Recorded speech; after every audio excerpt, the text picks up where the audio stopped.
రాబోయే అసెంబ్లీ సమావేశంలో ప్రస్తావించాల్సిన అంశాలపై వైసీపీ అధినేత జగన్ అధ్యక్షతన చర్చించినట్లు మండలి విపక్ష నేత బొత్స సత్యనారాయణ తెలిపారు. డిఎస్సీ నియామకాల్లో అవకతవకలు, రైతులు, ఉద్యోగులు, శాంతి భద్రతలు, లాకప్ డెత్లు సహా అనేక అంశాలను అసెంబ్లీ వేదికగా ప్రస్తావిస్తామన్నారు. డిఎస్సీ వ్యవహారంపై ప్రభుత్వాన్ని ప్రశ్నిస్తామని చెప్పారు. డిఎస్సీ నియామకాల్లో అవకతవకలు జరుగుతున్నా ప్రభుత్వానికి చీమ కుట్టినట్లు కూడా లేదని విమర్శించారు. డిఎస్సీ వ్యవహారంలో విద్యాశాఖ మంత్రి నారా లోకేష్ రాజీనామా చేయాలన్నదే తమ ప్రధాన డిమాండ్ అని బొత్స స్పష్టం చేశారు.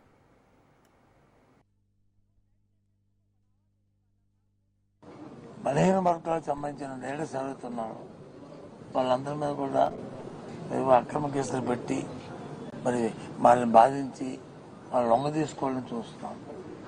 ఈ ప్రభుత్వం చాలా దుర్మార్గమైన చర్య ఇది. వీటన్నిటి మీద కూడా రేపు మరి కౌన్సిల్లో మాట్లాడాలని నిర్ణయం చేసుకున్నాం. దాని మీదే ఇవాళ విషయాలన్నీ కూడా మీకు చెప్తాను. సార్, కీలకంగా 30 అంశాలు ఎజెండాలు పెట్టారు అసెంబ్లీ కానీ శాసనం కానీ.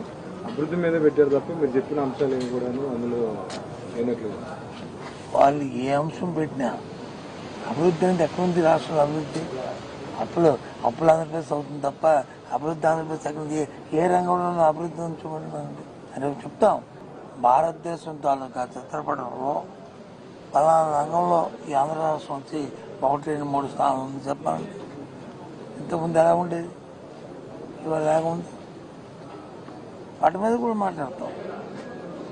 ఎక్కడ రాష్ట్రంలో అభివృద్ధి అనేది ఎక్కడ కనబడలేదు. అభివృద్ధి ఎవరు కనిపిస్తుందంటే చంద్రబాబు నాయుడు గారు, వాళ్ళ కుటుంబ సభ్యులు, వాళ్ళ పార్టీ నాయకులకి